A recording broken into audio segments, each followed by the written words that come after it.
Hello, everyone, and welcome to Sports Break. I am super excited to be joined today by Tracy Deforge. She is the founder of Players Impact and has worked in quite a few places in the sports industry, so I'm excited to dive into that. But Tracy, thanks so much for joining the podcast. I'm very excited to be here, Ashley. Thank you. Yeah, so I know COVID's been a weird year, but what have you been into this year?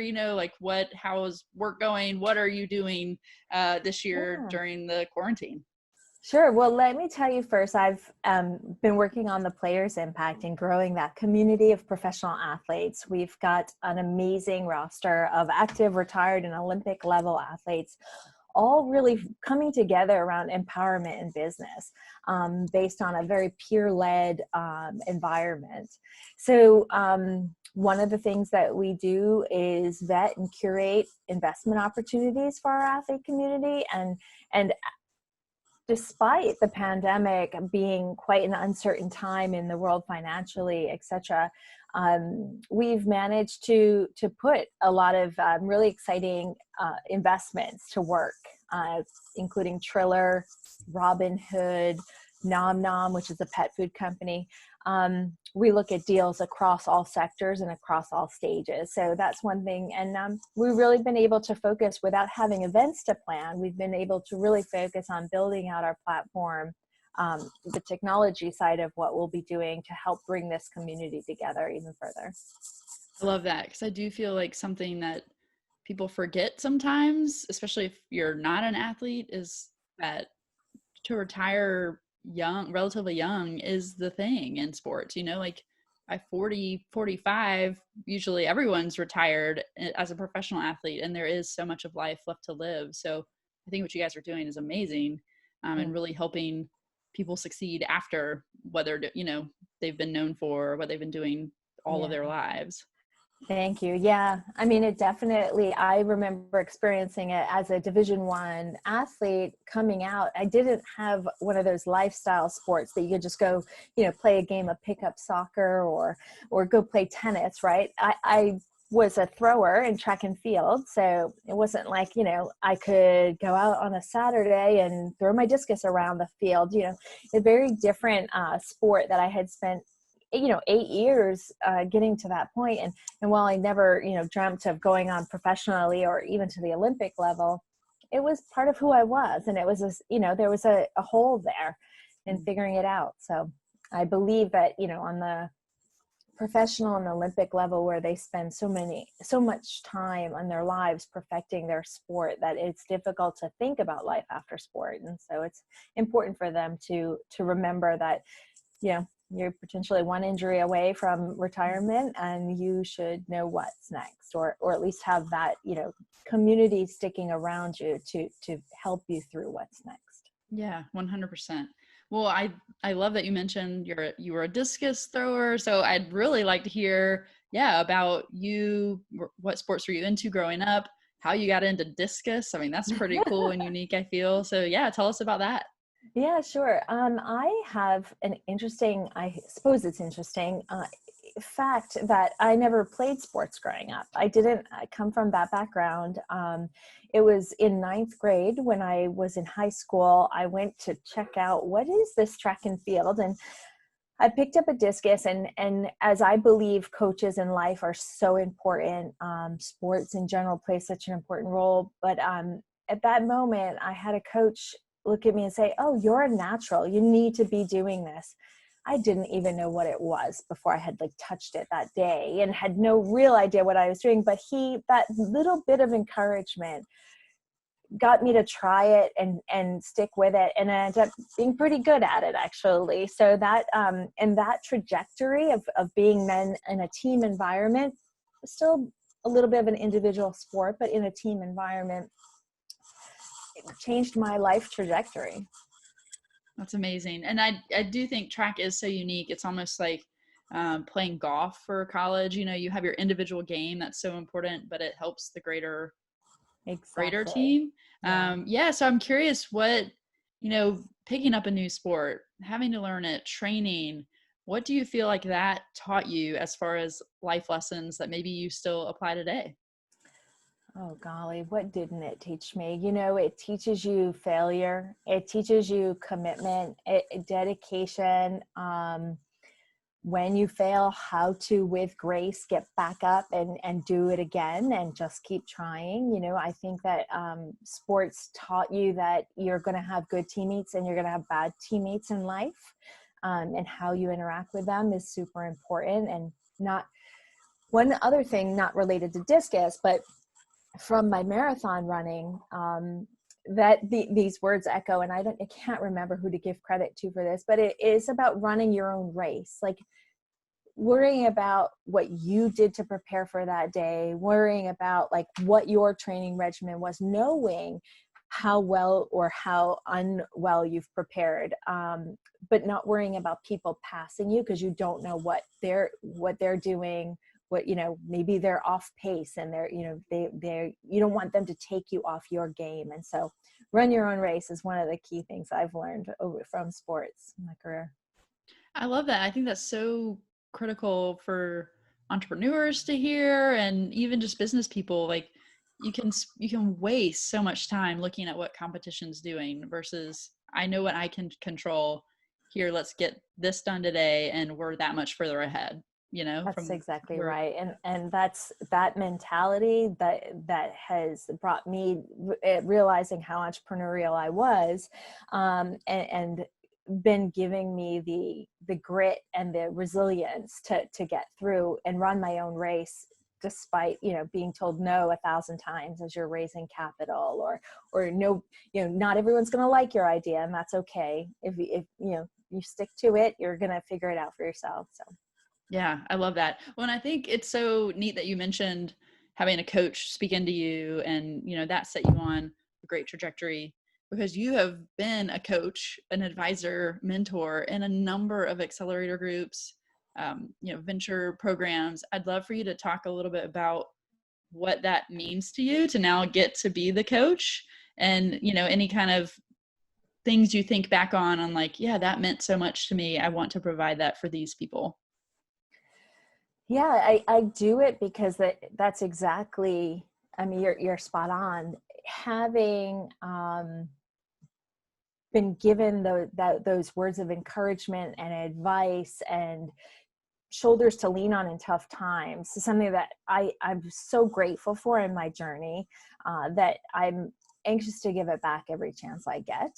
You know, whether it's mentoring inside of these accelerators, or I started a group called Women in Sports and Events, like for networking for women to support each other. Like there's like wherever there's a need, I try to help fill it. You know, I'm an adjunct professor in a local college here, and I just feel like folks in those positions are like sponges, right? They want to absorb, they want more and more. And I don't think any one person gives them answers, but the more informed they are, the more perspective they're given. And sometimes, you know, mine is unique as a female entrepreneur in sports, at least coming up, it was, you know, there weren't a lot of us. And I'm hoping that will encourage more women in sports for sure. I will say part of, you know, your legacy and yeah, creating a WISE group, I think it was in Boston. We just had started one in Orlando before COVID hit. And Oh, it's such a wonderful organization. And like, you don't realize actually how many women are in the space until something like that brings everyone together. So yeah. it's really neat that it's still growing and expanding. I'm excited to get back in when things Yeah. are, you And know. it'll be there when we get out of this mess. Yeah. I'm curious what you think as far as like the sports business side. What is exciting to you right now? What are projects or companies or, you know, Oh my gosh. trends that are. There's so many things that are exciting right now, aren't there? I mean, what the pandemic has taught us is that technology is going to be key for sports. So whether it's return to the stadiums, and it's really going to alter the landscape of fan engagement, stadium operations, etc. I also think that, you know, with technology and with a lot of what I'm seeing the athletes engaging directly with their fans, that, you know, really that direct involvement through social media and other ways, having these athletes as their own platforms is really encouraging to see. Yeah, I think there's just so many things in the business of sports that are changing as we're growing and seeing new sports, esports, and that's like a green field for opportunity, right? So it's and then, I would be remiss not to say all of the excitement and attention that's finally being paid to the women's sports, and with all of the inequalities over the years, like to finally be part of that conversation and that mission is amazing to me. And I know that it's a marathon, not a sprint, but having these conversations means we're paving the way for folks, like my daughter, for example. Absolutely. Yeah. To make it hopefully a little easier for generations that are Yeah. following in the footsteps. Yeah. So are you a big sports fan? Do you watch certain sports or leagues or teams or anything? Oh gosh, Ashley, I'm a huge sports fan. Well, I am, in the business, but if I am being honest, I don't have time to watch them. Yeah. I'm a mom of 2 kids, 2 teenagers now, entrepreneur, building a business, adjunct professor. It is hard to make the time to watch the sports, but I'm a big sports fan. Baseball is my favorite to watch. More in person than on TV, but sure. Yeah. And team growing up, did you have any favorites? No, not really, to be honest. Like, again, I didn't come from like a very sporty Yeah. household. But when I rooted for the New England teams because you're from New England. That's what you do. I had never gone to a game in person or anything like that. But when I moved to New York City to go to college, some friends started bringing me to Yankee Stadium. We were bleacher creatures, $5 to get into Yankee Stadium. They were horrible in the early 90s. But I learned to love baseball then. Like, that was my first in-person sporting. And I think maybe that's why it stuck with me and it was so meaningful. Well, that's really cool because I don't know that I've spoken yet on this podcast with someone who didn't have it deeply ingrained in them as a kid. So it's really interesting to hear your perspective. And I think community, what sports play as a role in the greater community, it's so important. It's what we've been missing. It's, where this podcast came from. It's just missing getting to like chat sports with people. What, as like someone older getting into the scene, what did you find that it brought to community or like your social gathering, your group of people even? The discussion of sports, you mean? Or just like getting to go, like just like having a team that you go follow or having a game day ritual, that kind of thing. Yeah, I mean, look, it's the sense of belonging, isn't it? Like, now I'm part of something that's greater than me. And, that affinity for something that you share with so many people, even if you don't know them, that is, I remember being in New York post 9/11, the first game back at Yankee Stadium I was at. And that felt like the most amazing moment of being part of that community of fans, of a team that cared. It was America. It was like resilience, at its best. And that, that's what sports brings, right? Is community. And beyond that is like a sense of belonging to people you may have nothing else in common with, but you share that love. Yeah, I can only imagine how powerful that setting must have It been. was tremendous. Yeah. And it is crazy the monumental moments that happen in sports when so many things are happening worldwide. I mean, you think of Jesse Owens raising the fist and the middle of Berlin. It's just like incredible to think about how sports just weave their way through everyday life. Yeah. I mean, they help us survive, right? Which is why in this pandemic, just most recently, how distraught we were not to have sports at all looking forward to, and it really does give you purpose and something to look forward to. Yeah, absolutely. So yeah, what what in the sports industry as a whole do you think is going to be different from now on? I mean, I know you mentioned like the fan engagement, but yeah, what do you think 2021, if people are able to start getting into stadiums again, kind of what are you thinking is going to be I impacted? think from a broader, again, not to beat the drum, but from the broader perspective of conversations and this idea of diversity and inclusion and the messages that our athletes can now carry, and women being in executive positions or coaching positions, and really being the wave that is going to force people to start having these conversations. I believe it was the New York Times just showed an article, like the chief diversity officer is now like the number one sought after position, and really thinking people are being much more thoughtful about this, and sports is I wouldn't say lagging, but it's lagging, and it is for as women in leadership and being in those positions. So I'm really excited to see that. Yeah, and what do you think about, the news breaking first female GM in MLB history? Amazing. I know, Right? right? Yeah. In history. I mean, so many things in history have happened this year, right? Like this hugely historic year. And that just seemed fitting for it to be, and obviously in baseball, I'm very proud of them. And I think the Marlins are smart.